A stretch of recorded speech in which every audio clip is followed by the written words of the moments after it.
Hi, everybody. It's Hugh, and not many of us can say that we have a sibling who's won the green jacket at Augusta, but my guest sure can. He is Jim Weir, brother of Mike Weir, who won the Masters back in 2003. Jim, thanks for spending a few minutes with me. Oh, no problem at all, Hugh. Love talking about the Masters. Yeah, absolutely. 20 years. We're 20 years on now from Mike's big win, and you say it still gives you chills.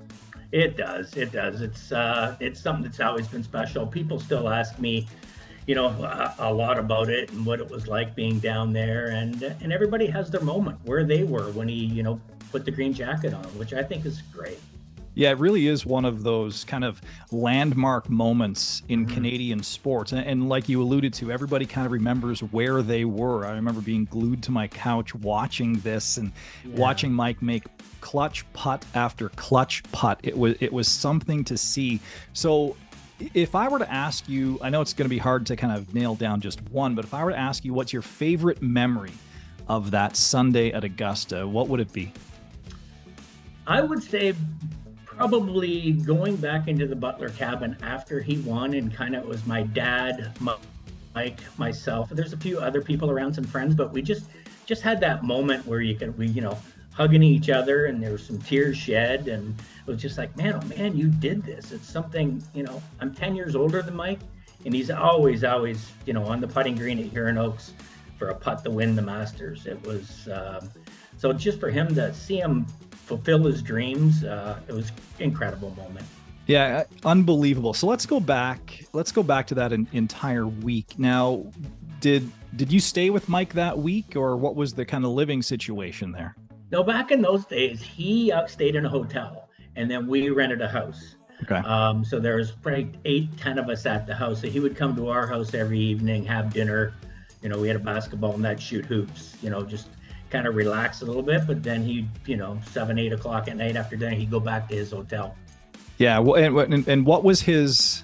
I mean, he's a professional athlete, so they get locked in, unlike anybody else. But what was his mindset that week? Like, was he relaxed? Was he laser focused? What was he like? I would say relax, because if we remember, he won 2 events already that year. Yeah. He won the Bob Hope and then won the Nissan at Riviera. So he was playing. I mean, he was playing great, and he was in the hunt with a few other tournaments too. So it wasn't like he was, coming into there, kind of cramming for an exam and grinding out on the range trying to find something. He had it. He was playing well. It was just if the putts dropped and got a few breaks along the way, then we knew he felt good. You could sense his confidence. But it was a long golf course that week. If you remember, there was a lot of bad weather, and it was first round was completely washed out. They had to play it on the Friday. Yeah, so exactly. I think he played 30 holes or something on the Friday, which was a long grind. Yeah. And they weren't really talking about the shorter hitters that week. They were all talking about being a bomber's course, but I kind of knew deep down that with his short game, that he just keeps that going, it's going to be good. So you're following Mike around the course on Sunday. When did it start feeling real? Like when did you start thinking, my goodness, my brother's going to win the Masters? Well, that didn't come near till near the end, really, because Matisse had, posted such an unbelievable number that day, and he was quite a few groups ahead of us. So, we were kind of watching it.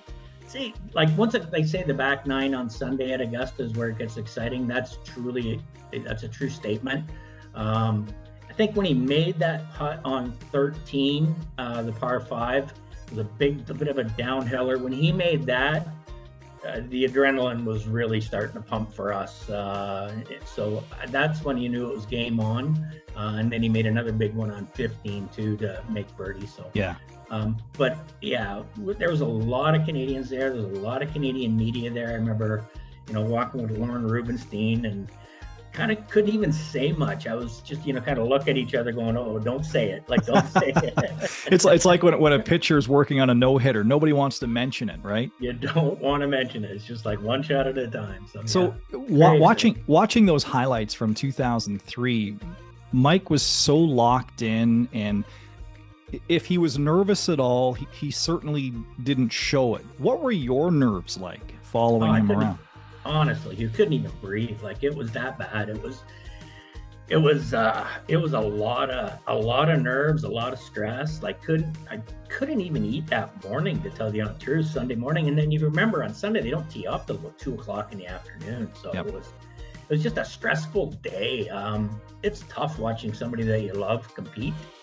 I tell the story that Mike kind of found that out a little bit when his daughter Elle was playing competitive soccer, and he's in the stands and she was a goalie, and he was like, "Man, I think I know what you guys felt like, because it's hard to watch somebody that you love and really care about compete when you have no control."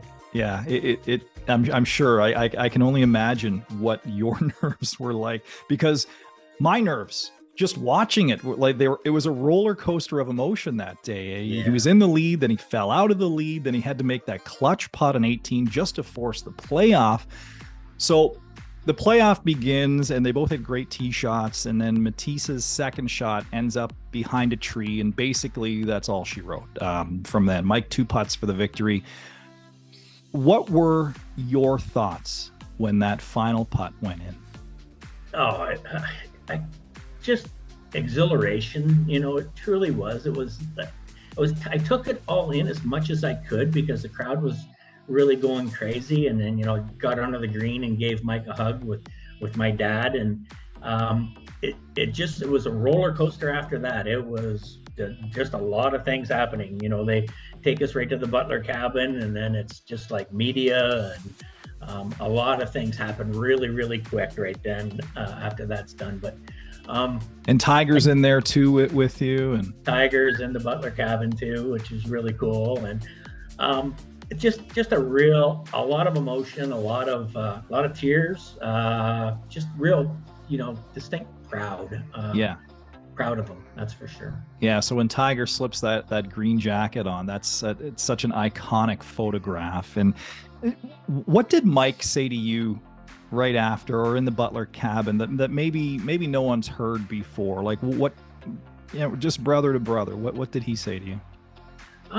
You know what, I don't 100% recall exactly, Hugh, what he said. I know it was just like a lot of hugs and a lot of like super proud of you, and he's like, I did this sort of thing. And there was a lot. It actually took a while to really sink in, to be honest with you, because it was such a whirlwind after that. So it took honestly like a few days, because then we went into Toronto when he dropped the puck at Maple Leaf Gardens, and that was crazy. And we launched the Weir Golf Line at Sears. That was crazy. So that had already been planned. That launch had already been planned. And so happens I'm going to be wearing the green jacket when I do it. I know, which was couldn't have worked out better. And I still have visions of that Sears store on Jarvis Street in Toronto. I mean, it was thousands of people in there. It was bizarre to walk into that. It was just really, really fun. People love it. Canadians are awesome for that. They absolutely, like I say, it's a seminal moment. It's a landmark moment. It's one of those "where were you when" moments in Canadian sport, and like nothing will ever change that. That's the first Canadian man to win a major, the first lefty to win the Masters. It was such a huge accomplishment. Okay, be honest with me. Have you tried on the green jacket? I did that night, yes. And you remember, he only gets to keep that for 1 full year, like in his possession, and then it goes in his locker when he returned in 2004. So, that night when we went back to the house, and certainly had a few beers, and I definitely got a chance to try on the green jacket. How did it fit? Oh, it was a little small for me. Yeah, Mike's not a big guy, so yeah. No. Now, you mentioned that you had a chance to play with your brother at Augusta. What was that like? That was an amazing experience. So the Sunday before the Masters starts, then champions are allowed to bring a guest without a member. So he invited me, it was probably 7 to 8 years ago, to go and play it. Unfortunately, it was late in the day, so we only got the chance to play the front 9. But what an experience. And he made me play right from the tips, just the way they do too. So it was an extremely long golf course. I was probably a 15 handicap back then. And, but yeah, it was a lot of fun. You had a chance to play with your brother, who's a Masters champion at Augusta. That's pretty cool. That's pretty darn cool. Jim, thank you so much for spending a few minutes with me. Great perspective on Mike's Masters victory in 2003. People, I can't believe it's been 20 years. It seems like it was literally last week that he did that. And it's a moment that's going to live for years and years and years in the hearts and minds of Canadian sports fans. So thanks again for spending some time. I appreciate it. Thank you.